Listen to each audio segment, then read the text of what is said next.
हवा में एक अजीब सी ठंड फैलने लगी। गांव का रास्ता लगभग सुनसान था। दूर कहीं से कुत्ते के भौंकने की आवाज, खेतों में से आती ठंडी हवा, और उसी अंधेरी पगडंडी पर वो खड़ी थी, सुषमा, जिंदा, पर पहचान में ना आने वाली। अचानक सामने किसी की छाया दिखती है। छाया धीरे धीरे करीब आती है। बलबुदे विद्या देहु मोही हरहु कलेश विकार। आर्यन धीरे धीरे उनकी ओर बढ़ता है। पंडित जी आंखें खोलते हैं और आर्यन को घबराया हुआ देखते हैं। बेटा, ऐसा क्यों लग रहा है कि तुम्हारे दिल पे कोई भारी बोझ है? नहीं पंडित जी, ऐसा कुछ नहीं। चेहरा सब सच बोल देता है बेटा। इस गांव की हवा में जो डर है वो तुझे छू गया है ना? आर्यन चौंक जाता है।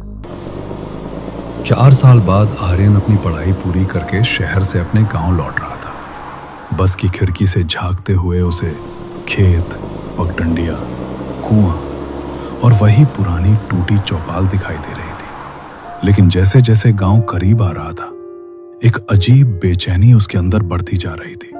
उसे कुछ बातें याद आने लगी, कुछ ऐसा जो उसने यहां किया था, जिसे वो छिपाकर शहर चला गया था। रामदीन की बेटी सुषमा, वो नाम उसके दिमाग में गूंज रहा था, जैसे कोई अनचाहा सच पीछे से पकड़े खड़ा हो। अरे भाई, खजूरी गांव आ गया, उतरने वाले तैयार हो जाओ। बस रुकती है। आर्यन बैग उठाकर नीचे उतरता है। चारों ओर शांति। दूर कहीं से कुत्ते भौंकने की आवाज, हवा में मिट्टी की खुशबू।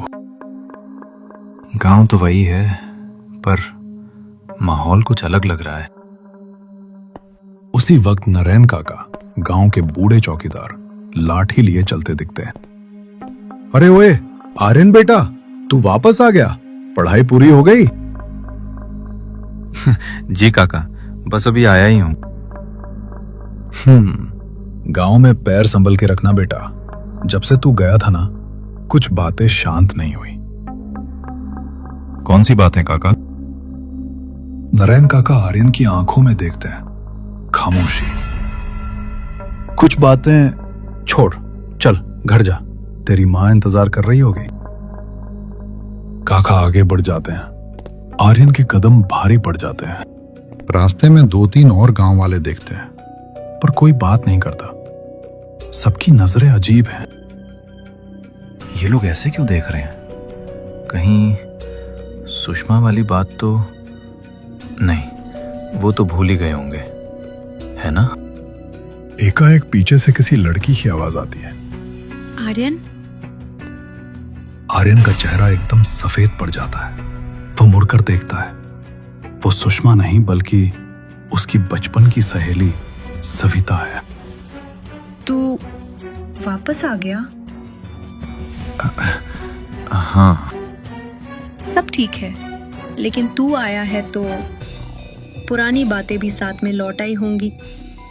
सविता, तुम क्या बात कर रही हो? सुषमा, तुम्हें याद है ना? आर्यन सांस रोक लेता है। चेहरा पसीने से भीग जाता है।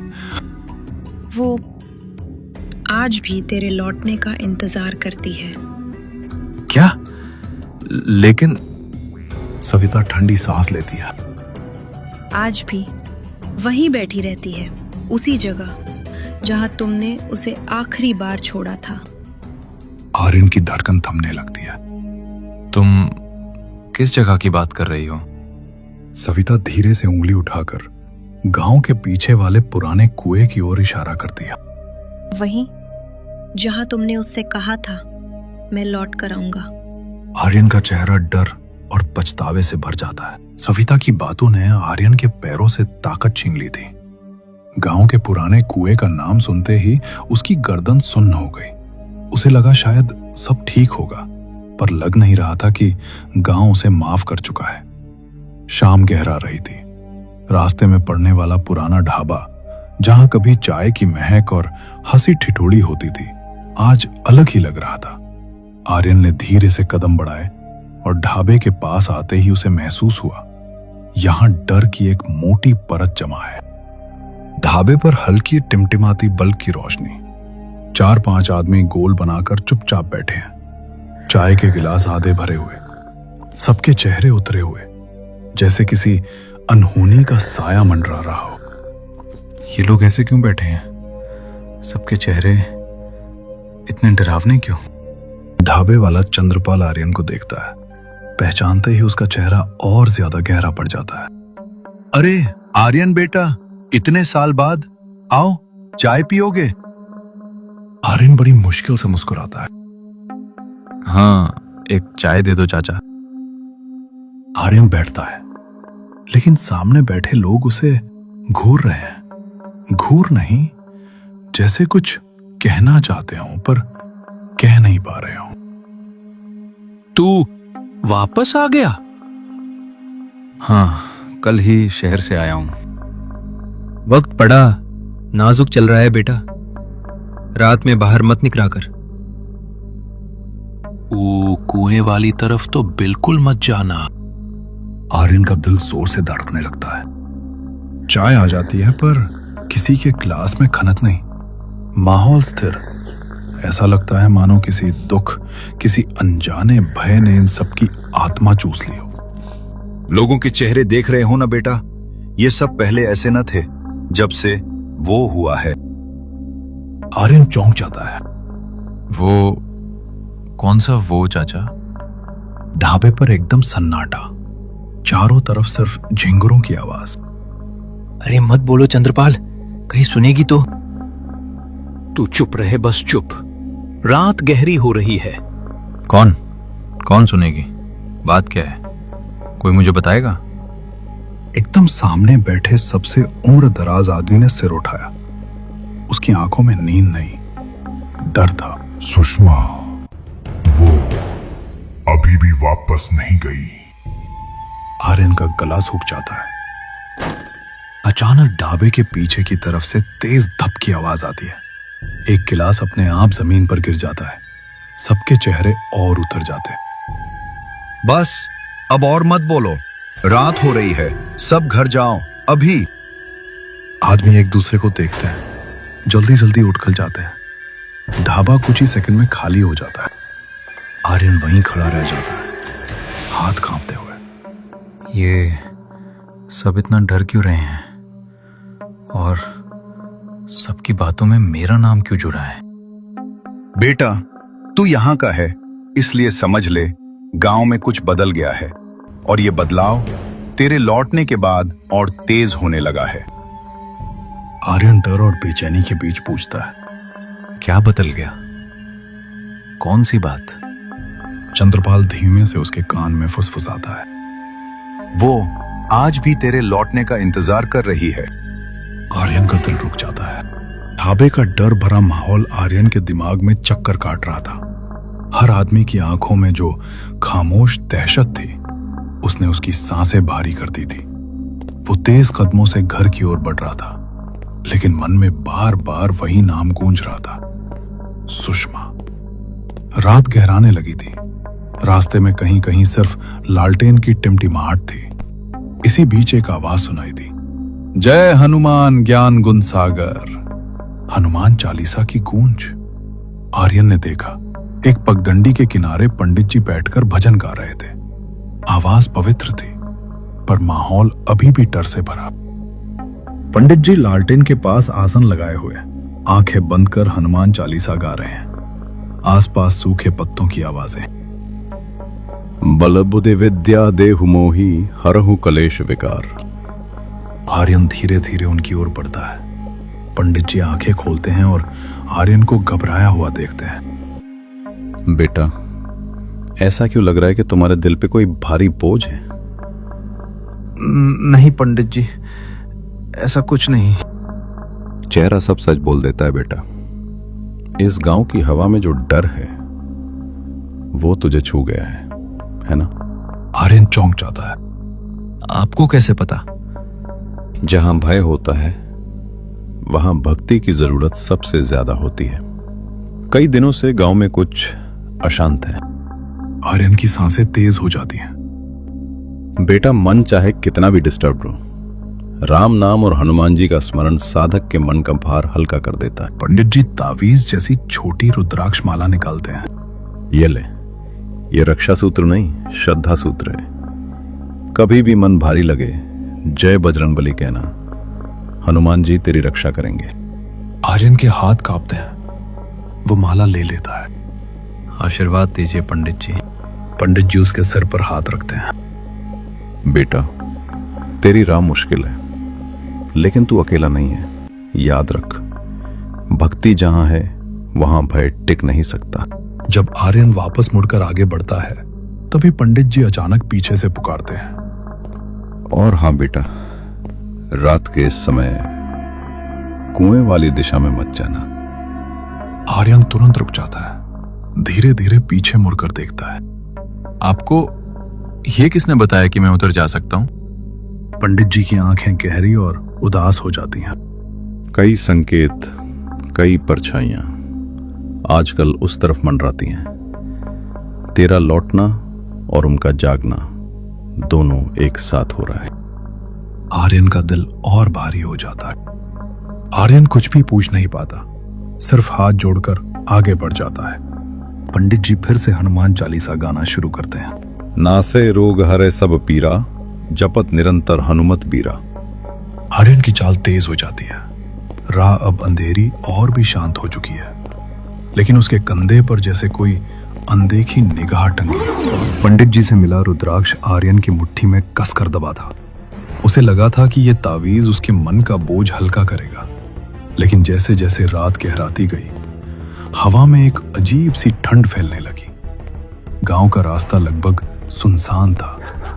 दूर कहीं से कुत्ते के भौंकने की आवाज, खेतों में से आती ठंडी हवा, और उसी अंधेरी पगडंडी पर वो खड़ी थी, सुषमा, जिंदा, पर पहचान में ना आने वाली। अचानक सामने किसी की छाया दिखती है। छाया धीरे धीरे करीब आती है। कौन है? छाया रोशनी में आती है। सुषमा, चेहरा पहले जैसा खूबसूरत, पर आंखों के नीचे गहरे काले गड्ढे, जैसे कई रातों से सोई ही ना हो। आर्यन की सांस अटक जाती है। आर्यन? आर्यन का दिल जैसे गले तक आ गया। सुषमा, तो तुम जिंदा? सुषमा हल्की मुस्कुराती है, पर वो मुस्कान थकी हुई, टूटी हुई और कहीं ना कहीं डरावनी थी। हाँ, मैं जिंदा हूं। सबको लगता है कि मैं गायब हो गई थी, लेकिन मैं यहीं थी। मुझे लगा उस रात के बाद तुम... सुषमा बीच में बोलती है। मर गई हूं, गायब हो गई हूं, या खत्म हो गई हूं। उसकी आवाज में अजीब ठंडक थी। आर्यन एक कदम पीछे हटता। तुम चले गए थे आर्यन, मुझे छोड़कर। तुमने कहा था मैं लौट कर आऊंगा, और देखो आज आए हो।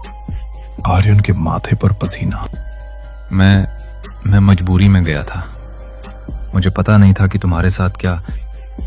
कुछ नहीं हुआ मेरे साथ, मैं बस तुम्हारा इंतजार करती रही। सुषमा, तुम ठीक हो ना? तुम्हारी आंखें, ये सब... मैं ठीक हूं आर्यन, बस रातें लंबी हो गई हैं, नींद नहीं आती। उसका चेहरा एक सेकंड के लिए बिल्कुल फीका, लगभग भूतिया लगने लगता है। आर्यन की रीढ़ में ठंड उतर जाती है, लेकिन अगले ही पल वो सामान्य दिखती है। तुम डरे हुए लग रहे हो, क्या मुझसे डरते हो? आर्यन जवाब नहीं दे पाता। चांद बादलों से निकलता है। घड़ी की टन टन, रात के 12 बजने को है। हवा अचानक ठंडी हो जाती है। रात लंबी है आर्यन, क्या तुम थोड़ा मेरे साथ चलोगे? आर्यन का दिल तेज धड़कने लगता है। उसे लगता है जैसे किसी ने उसकी छाती पर हाथ रख दिया। सुषमा की आंखें गहरी हो जाती हैं, जैसे कुछ कहना चाहती हो या कुछ छिपा रही हो। नहीं, मैं मैं घर जा रहा हूं। सुषमा कुछ नहीं कहती, बस स्थिर खड़ी रहती है। उसकी आंखें ऐसी लगती हैं जैसे अंधेरे में चमक रही हों। आर्यन हिम्मत करके तेज कदमों से आगे बढ़ता है। पीछे मुड़कर देखता है, सुषमा अब वहां नहीं है, एकदम गायब, जैसे कभी खड़ी ही ना हो। आर्यन के पैरों में कंपन, हाथ में पकड़ी रुद्राक्ष की माला गर्म हो चुकी थी। आधी रात में सुषमा से हुई डरावनी मुलाकात के बाद आर्यन का दिमाग पूरी तरह उलझ गया था। रुद्राक्ष उसके हाथ में अब भी गर्म था, जैसे भीतर का डर उसकी हथेली तक पहुंच गया हो। गांव का रास्ता पार करते हुए वो घर पहुंचा। दरवाजे पर टंगी मध्यम लाइट झूल रही थी और घर में अजीब सी खामोशी थी। उसे उम्मीद थी कि घर पहुंचकर मन शांत हो जाएगा, लेकिन हुआ इसका उल्टा। आर्यन बेटा, तू इतनी देर से, और ये कैसा चेहरा बना रखा है? डरा हुआ लग रहा है तू। आर्यन नजरें चुराता है। नहीं माँ, बस रास्ता सुनसान था, कुछ नहीं। तू झूठ बोल रहा है, तेरी सांसें तेज चल रही हैं। कुछ हुआ है बेटा? आर्यन चुप। उसकी आंखें भर जाती हैं, लेकिन वो बोलता नहीं। पिताजी कहाँ है माँ? मैं आते ही पूछ रहा हूँ, पिताजी घर पर नहीं है क्या? माँ की आंखें एक पल के लिए ठहर जाती हैं, चेहरा सख्त हो जाता है, लेकिन वो कुछ नहीं बोलती। खाना रद्द दिया है, खाकर सो जा, बहुत थका होगा। आर्यन को उनकी चुप्पी अजीब लगती है। माँ, पिताजी। बोला ना, पहले खाना खा ले। वो जोर से सांस भरता है और चुप होकर खाना खाने बैठ जाता है। खाना खाकर आर्यन कमरे में जाता है। बिस्तर पर लेटते ही गांव की हवा, सुषमा का चेहरा, पंडित की चेतावनी, सब दिमाग में घूमता रहता है। पिताजी कहाँ गए होंगे और माँ क्यों टाल रही थी? आधी रात वो बेचैनी में ही सो जाता है। मुर्गे की आवाज, बाहर से हल्की हलचल, दरवाजे पर खटखट होती है। अरे देवी बहू, जरा बाहर आओ जल्दी, बात गंभीर है। माँ दरवाजा खोलती है। आर्यन भी उन नींदी आंखों से बाहर आता है। काका आर्यन को देखते ही चुप हो जाते हैं। उनके चेहरे पर डर साफ दिखाई देता है। आर्यन, तू रात को किससे मिला था? आर्यन के दिल की धड़कन रुकने लगती है। मैं? क्या मतलब काका? मैं? बेटा, जो तूने रात में देखा ना, वो सुषमा नहीं हो सकती। आर्यन के पैरों तले जमीन खिसक जाती है। काका, क्यों? क्या बात कर रहे हैं आप? काका एक लंबी सांस लेते हैं। क्योंकि सुषमा की मौत उसी रात हो गई थी। आर्यन की सांसें रुक जाती हैं, उसकी आंखें फैल जाती हैं। रुद्राक्ष की माला उसके हाथ में फिर से गर्म होने लगती है। सुबह की हल्की धूप थी, लेकिन आर्यन के दिल में अंधेरा उतर चुका था। वो अभी भी रात की घटनाओं को समझ नहीं पा रहा था। तभी गली के मोड़ पर उसे वही पुराने काका मिले, गांव के सबसे अनुभवी और सीधे सच्चे आदमी। आर्यन बेटा, जरा इधर आओ। ये रुद्राक्ष कहां से लाया तू? काका, वो जंगल से एक बाबा बैठे थे, उन्होंने ही दिया मुझे। काका के चेहरे पर एक पल में रंग उड़ गया, जैसे किसी ने उनका खून खींच लिया हो। जंगल? कौन सा जंगल? बस वही जो पोखर के पीछे है। रात को गया था, वही मिला मुझे बाबा। काका पीछे हट गए, उनकी आंखें डर से चौड़ी हो गईं। 50 साल हो गए मुझे इस गांव में। उस तरफ ऐसा कोई जंगल नहीं बेटा, और ना ही वहां कोई बाबा रहता है, न दिन को न रात को। उसे लगा जैसे उसके पैरों तले जमीन ही फिसल गई हो। जो उसने रात में देखा था, वो अगर असली नहीं था तो था कौन? काका, तो फिर कल रात मेरे साथ हुआ क्या? बेटा, आज तो सोमवार है, आज तो शिवजी का दिन है। और एक बात बता दूं, जहां तू रात में गया था ना, लोग उसे शैतानों का जंगल कहते हैं। तू बच कैसे गया, ये मेरी समझ के बाहर है, लेकिन शायद तेरे ऊपर भगवान शिव की अटूट कृपा रही होगी। काका की आवाज में डर भी था और यकीन भी। आर्यन के गले में सूखी आवाज निकली। काका, क्या वो जंगल में कोई और था मेरे साथ? काका ने धीरे से जवाब दिया, वहां इंसान नहीं जाते बेटा, और जो जाते हैं लौट कर कभी कुछ नहीं बताते। आर्यन के भीतर अचानक रात की वो अजीब मुस्कान, वो सन्नाटा, वो अंधेरा सब एक साथ लौट आया, और साथ ही उसके दिमाग में बिजली की तरह एक याद कौंधी। वो बाबा जो उसे रुद्राक्ष देकर कह रहा था, अब तू सुरक्षित है अभी के लिए। लेकिन सबसे बड़ा सवाल अभी बाकी था, वो बाबा कौन था और क्यों सिर्फ उसे ही दिखा। दिसंबर की वो रात जब ठंड इतनी थी कि सांस भी धुएं में बदल रही थी। गांव के बाहर पुराना चौराहा था, जहां रात को कुछ लोग चाय की दुकान पर बैठ जाया करते थे। लेकिन उस रात कुछ अलग था। पंचायत की एक गुप्त बैठक होने वाली थी, वो भी आधी रात में। अरे भाई, ये सर्दी तो हड्डियां तक जमा दे रही है। आग जरा तेज करो यार। रामपाल जी, आग जल रही है, बस चाय तैयार है। वैसे आज भी हरीश काका नहीं आए अभी तक। हरीश काका का नाम मत लो भाई। पिछले हफ्ते जो उन्होंने कहानी सुनाई थी ना, आज तक नींद नहीं आई मुझे। अरे वो तो बस मजाक करते हैं काका, डराने के लिए। मजाक नहीं था वो।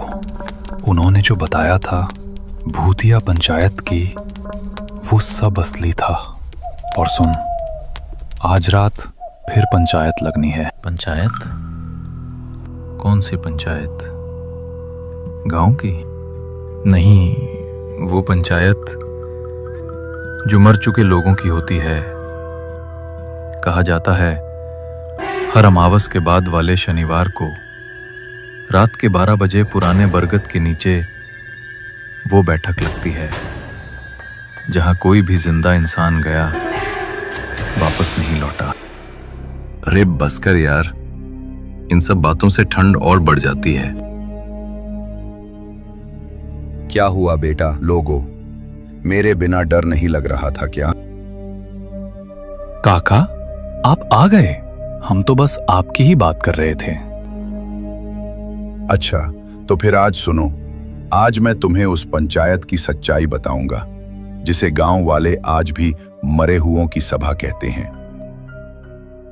बहुत साल पहले, जब मैं तुम्हारी उम्र का था, उस वक्त गांव में हर झगड़े का फैसला पंचायत करती थी।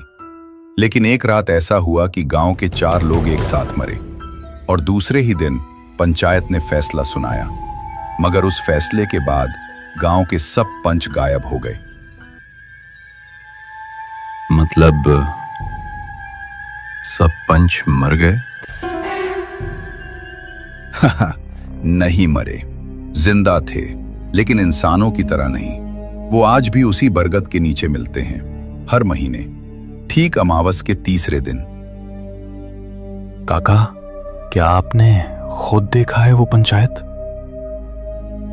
देखा भी है और सुना भी है, क्योंकि मैं ही वो आखिरी इंसान था जो उस बैठक में गया था। चाय की भाप के साथ अब डर भी उठने लगा था। सर्द रात में हरीश काका की आवाज जैसे किसी अंधेरे कुएं से आ रही थी। सबकी नजरें अब बस काका पर टिकी थी, और वो धीरे धीरे अपने बीते हुए डरावने अनुभव की तरफ लौटने लगे थे। आज रात वो पंचायत फिर से लगने वाली है, और इस बार एक नई आत्मा बुलवाई गई है। हरीश, 25 साल का, जोश में भरा हुआ, अकेला घोड़े पर सवार है। सारे रिश्तेदार बोले कि बारात कल निकालना, लेकिन मैं जिद में बोला आज ही जाऊंगा। रात को घोड़ा लेकर अकेले निकल पड़ा। रास्ता जंगल के बीच से था, चारों ओर सन्नाटा, बस घोड़े की टापें और झींगुरों की आवाज। धीरे धीरे हवा का शोर बढ़ता है, पत्ते उड़ते हैं, दूर से एक बूढ़े की आवाज आती है। रुको, आगे मत जाना। उस रास्ते पर आज पंचायत लगने वाली है। हरीश रुक जाते हैं, इधर उधर देखते हैं, कोई नहीं। कौन है वहां? सामने आओ। कोई जवाब नहीं, बस सन्नाटा और हवा की सीटी की आवाज। हरीश आगे बढ़ते हैं। बरगद के नीचे धुंध के बीच कुछ आकृतियां दिखती हैं। 5 लोग सफेद धोती में बैठे हुए, बीच में मिट्टी की हांडी रखी है। रात और गहरी हो चुकी थी। हरीश काका की झुर्रियों वाले चेहरे पर अजीब सन्नाटा था। सबके हाथों में चाय थी, मगर किसी ने एक घूंट भी नहीं लिया। काका की आंखें जैसे किसी पुराने डर को याद कर रही थी। बात बहुत पुरानी है बेटा लोगों। जब मैं जवानी में था तब के दिन और थे। न मोबाइल न लाइट, बस लालटेन और हिम्मत। मुझे याद है मेरी सगाई हुई थी पास के गजाधरपुर गांव में। फिर काका, शादी तय हो गई थी? हाँ, लेकिन शादी की तारीख तय हुई अमावस की रात को। उस दिन सब कह रहे थे, काका उस दिन बारात मत ले जाना, वो रात शुभ नहीं है। पर मैं जिद्दी था, जवानी का जोश था। बोला, भूत प्रेत कुछ नहीं होते। काका धीमे से हंसते हैं, पर उनकी आंखों में डर उतर आया है। हरीश काका की आंखों के जरिए अब सब बीते वक्त में पहुंच चुके थे, जब वो जवान, निडर और थोड़े हठी थे। वो शायद वही जगह थी जहां भूतिया पंचायत लगती थी। बरगद के नीचे 5 साए बैठे थे और कोई अज्ञात भाषा में कुछ बोल रहे थे। घोड़ा अचानक रुक जाता है, नथुनों से भाप निकलती है जैसे डर गया हो। ये कौन लोग हैं? इतनी रात में पंचायत? अचानक उनमें से एक आकृति खड़ी होती है, चेहरा धुंध से छिपा हुआ। हरीश, तेरा स्वागत है। बैठ जा, आज तू भी पंच बनेगा। हरीश के चेहरे पर दहशत। काका, फिर क्या हुआ? आपने क्या देखा वहां? धीरे से मुस्कुराते हैं, नजरें नीचे करते हुए। देखा सब कुछ, पर बोला कुछ नहीं, क्योंकि जब मैंने देखा कि वो 5 पंच कौन थे तो मेरे होश उड़ गए। कौन थे वो काका? वो 5 हमारे गांव के ही पंच थे, जो 3 साल पहले मर चुके थे। हरीश काका की कहानी अब और गहराई में उतरने लगी थी। वो अमावस की रात थी, जब ठंड हड्डियां जमा रही थी। गांव में सब सो रहे थे, पर काका की किस्मत उस रात करवट बदलने वाली थी। काका, फिर क्या हुआ? आप गए बरगद के नीचे? नहीं बेटा, मैं तो बारात लेकर जाने वाला था, पर उस रात ठंड कुछ ऐसी थी कि सांस तक जम जाए। घोड़ा भी कांपने लगा और तभी मैंने सोचा सुबह निकल जाऊंगा। काका थोड़ा रुकते हैं, आवाज धीमी पड़ जाती है। फिर बेटा, मैं वहीं पास में बरगद के नीचे रुक गया। घोड़ा पेड़ से बांध दिया और आग जलाने लगा। धीरे धीरे कैमरा काका के चेहरे से धुंधले फ्लैशबैक की ओर बढ़ता है। हरीश काका अब अकेले थे, ठंडी रात में बरगद की जड़ों के पास। लेकिन उन्हें नहीं पता था कि वो जगह किसी और की थी, जो अब इंसानों की नहीं रही। अचानक पीछे से किसी के कदमों की आवाज आती है, थक थक थक। कौन है? कोई है क्या? धुंध से 5 आदमी उभारते हैं, सफेद धोती में, पुराने जमाने के कपड़े, चेहरों पर शांति, पर आंखें ठंडी और निर्विकार। बेटा, अकेले क्यों बैठे हो इस रात में? बस ठंड के मारे रुक गया चाचा। बारात कल जानी है। तो फिर हमारी पंचायत में बैठ जा, आग ताप ले। हम भी यहीं गांव के ही हैं, अपने ही लोग हैं। हरीश मुस्कुराकर बैठ जाता है। आग की लौ उठती है। हरीश उन पांचों के साथ आग ताप रहा है। सबके चेहरे आधे धुंध में हैं। आप लोग कहाँ रहते हैं? पहले तो कभी देखा नहीं। हम तो बस रात में ही मिलते हैं बेटा। दिन का उजाला हमें रास नहीं आता। हरीश हंस देता है, सोचता है मजाक कर रहे हैं। अच्छा, पंचायत रात में भी लगती है क्या? हाँ बेटा, जब दुनिया सो जाती है तब हमारे जैसे लोग न्याय करते हैं। आज एक नई आत्मा का स्वागत होना है। चलो, साथ चलो। धीरे से वो पांचों उठते हैं और हरीश को आगे चलने का इशारा करते हैं। हरीश को कुछ अजीब महसूस होता है, जैसे हवा भारी हो गई हो और आग अपने आप बुझ रही हो। हरीश को धीरे धीरे एहसास हुआ कि उसके आसपास की ठंड अब सिर्फ मौसम की नहीं रही, वो किसी मौजूदगी की ठंड थी, किसी अनजाने डर की छाया। वो पांचों बरगद के पीछे जाते हैं। वहां मिट्टी में एक चौकरी बनी है। 5 पत्थरों पर नाम खुदे हैं। अरे, ये तो हमारे पुराने पंचों के नाम हैं, जिनकी मौत 3 साल पहले हुई थी। अचानक उन पांचों के चेहरे बदलने लगते हैं। आंखें लाल, मुंह स्याह, शरीर से धुआं उठने लगता है। हाँ, और आज तू भी हमारे साथ न्याय करेगा, क्योंकि तेरी बारी आ चुकी है। हरीश चीखने की कोशिश करता है, लेकिन आवाज नहीं निकलती। हवा गूंजती है, बरगद की टहनियां हिलने लगती हैं। कहानी वापस चाय की दुकान पर लौटती है। काका की आंखें नम हैं, सब सन्न रह गए हैं। काका, फिर आप बच कैसे गए?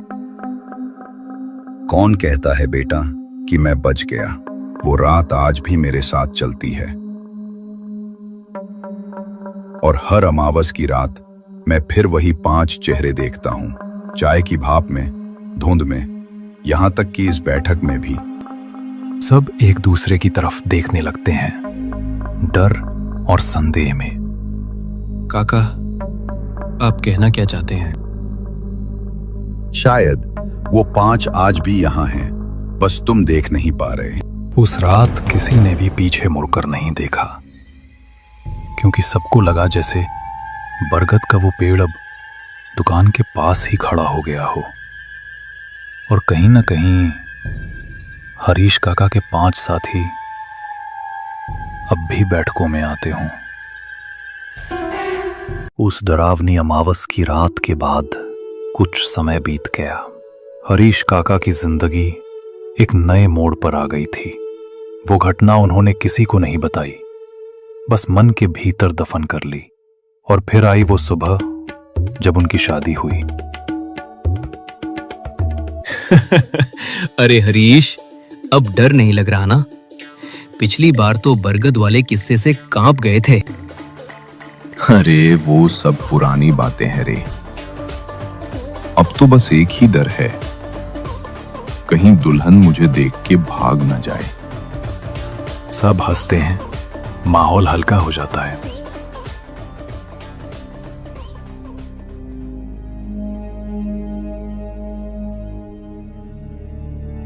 इतनी ठंड है, फिर भी तेरे चेहरे पर इतनी गर्माहट। नाम तो बता दे, ताकि डर नहीं प्यार कह सकूं। नाम तो अब तुम्हें सबने बता दिया होगा, पर असली नाम तो दिल से सुनोगे, तब याद रहेगा। दोनों मुस्कुराते हैं। हरीश उसके हाथ पकड़ता है, उसकी उंगलियों में ठंडक सी महसूस करता है। अरे, तेरे हाथ कितने ठंडे हैं। लगता है ठंड तुमसे भी ज्यादा डर गई है। मुझे ठंड नहीं लगती, मैं तो ठंड में ही पली बड़ी हूं। हरीश थोड़ी देर उसके चेहरे को देखता है। आंखें गहरी, पर उनमें कुछ अजीब सन्नाटा। फिर भी प्रेम की लहरों में सब कुछ सामान्य लगता है। शादी के बाद के दिन हरीश के जीवन के सबसे शांत और सुखद दिन थे। पत्नी सुंदर, संस्कारी और सहनशील थी। कभी कभी उसकी बातें अजीब लगती, पर हरीश उसे प्यार में ही छिपा मान लेता। रात का समय, दोनों आंगन में बैठे हैं। सुनो, तुम्हें डर नहीं लगता इस गांव में? रात में आवाजें आती हैं ना कभी कभी। आवाजें तो आती हैं, पर डर नहीं लगता, क्योंकि मैं जानती हूं जो आवाजें हैं वो भी किसी की पुकार होती हैं। तुम तो बड़ी अजीब बातें करती हो। हर आवाज का मतलब डर नहीं होता हरीश। कुछ आवाजें किसी अधूरे रिश्ते का इशारा होती हैं। हरीश बेटा, तेरी बीवी बहुत शालीन है, पर वो रात में कहाँ जाती है? कल आधी रात को किसी ने उसे बरगद वाले रास्ते पर जाते देखा है। क्या? बरगद वाला रास्ता? नहीं, वो तो सो रही थी कल रात मेरे पास।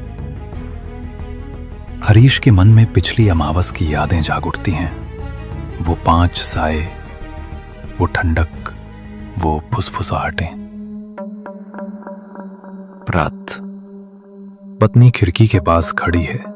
चांद की रोशनी में उसका चेहरा फीका दिखता है। हरीश आधी नींद में उठकर देखता है। कहां जा रही हो इस वक्त? पत्नी पलटकर मुस्कुराती है, आंखें लाल झिलमिलाती हैं। वो बुला रहे हैं, मेरी पंचायत लगने वाली है। हरीश के चेहरे का रंग उड़ जाता है और दृश्य धीरे धीरे धुंध में गायब होता है। कहते हैं, जब इंसान किसी राज के करीब पहुंचता है तो किस्मत उसे डर के रास्ते पर धकेल देती है। हरीश काका की जिंदगी अब डर और शक के बीच फंस चुकी थी। उन्हें लगता था कि कोई भूत उनकी बीवी के साथ है, लेकिन सच्चाई कुछ और गहरी थी, कहीं ज्यादा काली। हर रात भाग्यवान किसी न किसी बहाने बाहर चली जाती है, कभी पानी लाने, कभी पूजा करने। आखिर जाती कहां है ये? तुम बहुत देर से आए, मुझे डर था हरीश कहीं जाग ना जाए। डर मत भाग्यवान, वो कभी नहीं समझ पाएगा। उसे लगता है उसके घर में भूत है, और ये सोच ही उसे धीरे धीरे खत्म कर देगी। हाँ, उसकी आंखों में डर बस चुका है। बस कुछ ही दिनों में उसका अंत हो जाएगा, फिर हम हमेशा साथ रहेंगे। हे भगवान, ये क्या देख रहा हूं मैं? भाग्य किसी और आदमी से? नहीं, ये सपना है, शायद कोई प्रेत छाया होगी। हरीश अचानक सामने आ जाता है। भाग्य, ये सब क्या है? कौन है ये आदमी? तुम तो कहती थी तुम मुझसे प्यार करती हो। प्यार? मैंने तुमसे वही किया जो नियति ने चाहा। जिससे तुम डरते थे वो भूत नहीं था हरीश, वो तुम्हारा अपना सच था। कौन हो तुम आखिर? अब तुमने सब जान लिया। अब तुम्हारा डर ही तुम्हारी मौत बनेगा। सुबह जब गांव वालों ने हरीश का दरवाजा खटखटाया तो दरवाजा अंदर से बंद था। अंदर दिया बुझा पड़ा था और हरीश दीवार से टेका लिए मृत अवस्था में बैठे थे। चेहरे पर वही डर जो उन्होंने दूसरों की कहानियों में सुना था। गांव के बुजुर्ग बोले, भूतिया पंचायत का एक और सदस्य बढ़ गया। उत्तर प्रदेश के छोटे से गांव पखवाला में जून का महीना शुरू हो चुका था। मिट्टी की सड़कें, छोटे छोटे घर और बिजली की बार बार जाने वाली समस्या, यही इस गांव की पहचान थी। रात के समय बिजली चली जाती है तो लोग अपने घर के बाहर बिस्तर बिछा लेते हैं और आसपास इकट्ठा होकर कहानियां सुनते हैं। आज भी कुछ लोग एक बड़े पेड़ के नीचे जमा थे। अरे भैया, ये लो, आज फिर से बिजली गुल हो गई। हाँ भैया, गर्मी भी कम नहीं, नींद तो दूर की बात है।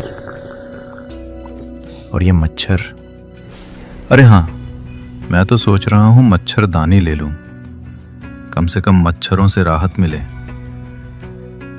पर आज मोहन काका कहाँ हैं? हमेशा सबसे पहले चौपाल में पहुंच जाते। पता नहीं, आओ हरी, देख कर आ जा। उनकी तबीयत तो ठीक है ना? चुपचाप पेड़ के नीचे बैठे लोग मोहन काका का इंतजार कर रहे थे। मोहन काका के किस्से सुनना उनके लिए सिर्फ मनोरंजन नहीं, बल्कि रहस्यमय अनुभव था।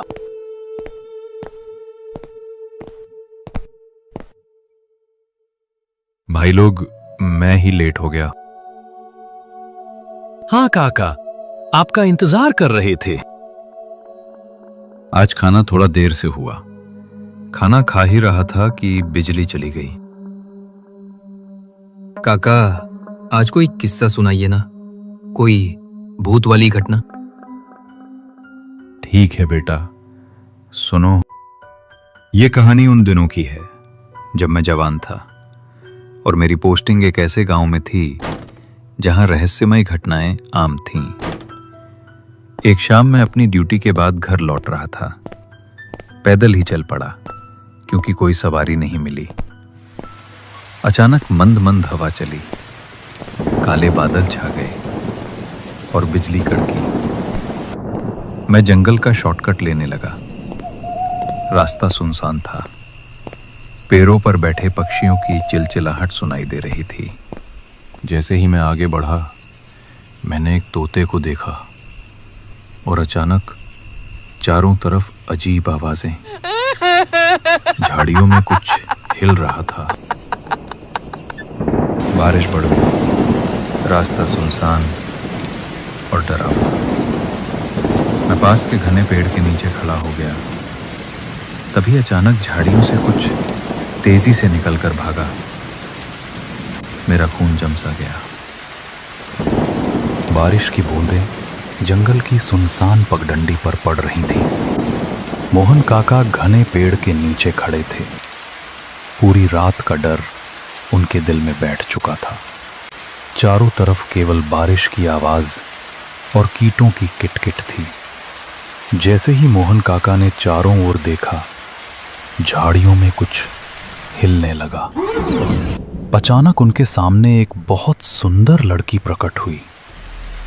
उसने बारिश में भीगते हुए कदम बढ़ाए। उसकी पायल की आवाज हवा में जैसे गूंज रही थी और वो धीरे धीरे मोहन काका की ओर बढ़ रही थी। आप कौन हैं? और इस सुनसान जंगल में इतनी रात को क्या कर रही हैं? मुझे मदद चाहिए। मेरा घर दूर है और बारिश में मैं फंस गई। चिंता मत कीजिए, मैं आपको अपने साथ गांव के पास छोड़ दूंगा। बारिश तेज थी और जंगल का रास्ता अब और भी सुनसान लग रहा था। मोहन काका और वो लड़की धीरे धीरे आगे बढ़े। मोहन काका ने महसूस किया कि लड़की की खामोशी में भी एक अजीब शक्ति है, जैसे वो जंगल के हर कोने से परिचित हो। ये लड़की कोई साधारण इंसान नहीं लग रही, पर उसे मदद करना जरूरी है। सुनते हैं जी, थोड़ा जल्दी चलिए, बारिश और तेज हो रही है। ठीक है, आप मेरे साथ चलिए। जैसे ही वे दोनों आगे बढ़े, मोहन काका ने देखा कि रास्ते में एक पुराना कुआं था। वो अजीब तरह से रोशनी में चमक रहा था। मोहन काका को लगा कि ये कुआं किसी रहस्यमयी घटना का हिस्सा है। ये कुआं क्यों मुझे डरावना लग रहा है? पर अब पीछे लौटना भी खतरे से खाली नहीं होगा। लड़की धीरे धीरे मुस्कुराई, लेकिन उसकी मुस्कान में एक अजीब ठंडक थी। मोहन काका को लगा कि वो लड़की केवल एक इंसान नहीं बल्कि किसी अतीत की आत्मा की तरह है। तुम सच में भूत तो नहीं हो? मैं केवल मदद की उम्मीद लिए यहाँ हूँ। बारिश के बीच मोहन काका और वो लड़की उस सुनसान जंगल से गुजरते हुए घर की ओर बढ़े। मोहन काका की धड़कन तेज थी, पर अब डर के साथ एक अजीब जिज्ञासा और चिंता भी जुड़ गई थी। मोहन काका और वो लड़की धीरे धीरे घर की ओर बढ़ रहे थे। रास्ता सुनसान और बारिश से भीग चुका था। पेड़ों की शाखाएं हवा में हिल रही थीं।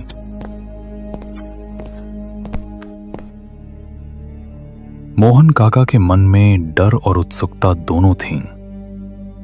लगता है कि अब घर पास ही है, पर यह रात और बारिश कुछ अजीब सा एहसास दे रही है। जैसे ही वे घर में पहुंचे, मोहन काका ने लड़की को अंदर बैठाया और तौलिया दिया। वो लड़की पूरी तरह भीग चुकी थी और ठंड से कांप रही थी।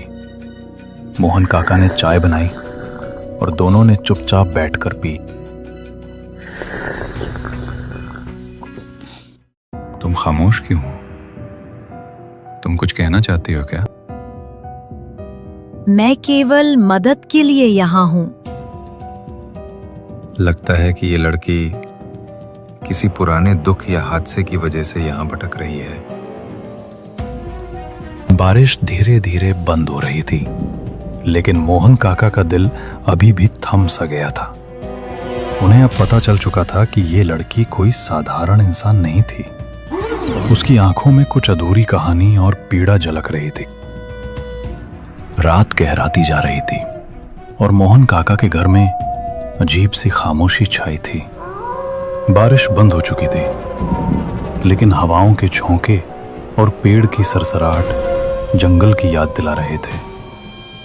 मोहन काका की नजर उस लड़की पर थी जो चुपचाप बैठी थी।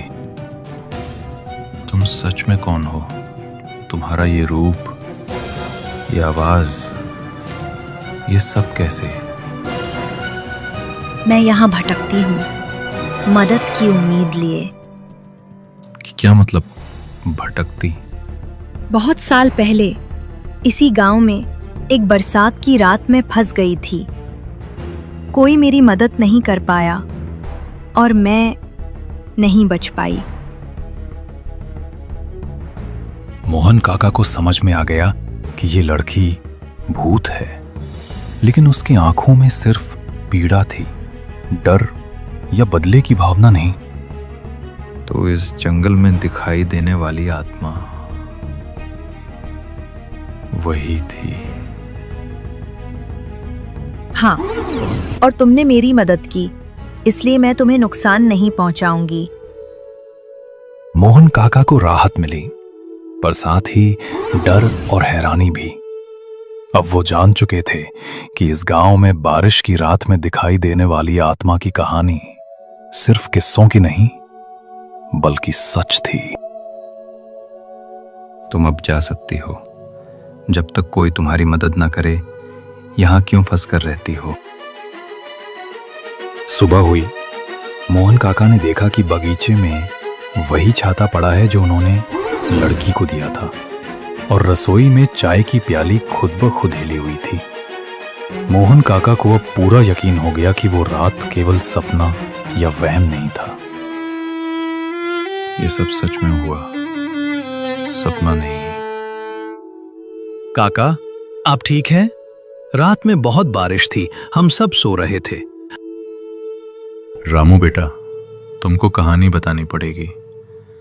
जो लड़की मैंने मदद की, वही गांव में बरसात की रात में भटकती है। मोहन काका ने गांव वालों को पूरी कहानी सुनाई। उन्होंने बताया कि जो लोग उसकी मदद नहीं करते, उन्हें नुकसान हो सकता है, लेकिन जो दिल से मदद करते हैं, भूत उन्हें नुकसान नहीं पहुंचाती। इसलिए बेटा, हमेशा मदद कीजिए, डर के बावजूद भी। ये भूत केवल पीड़ा लिए यहां है, बदले के लिए नहीं। समझ गया काका, अब से हम सब सतर्क रहेंगे। गांव वालों ने मोहन काका की बातों को गंभीरता से लिया। उस रात के बाद बरसात की रातों में किसी ने उस लड़की को परेशान नहीं किया।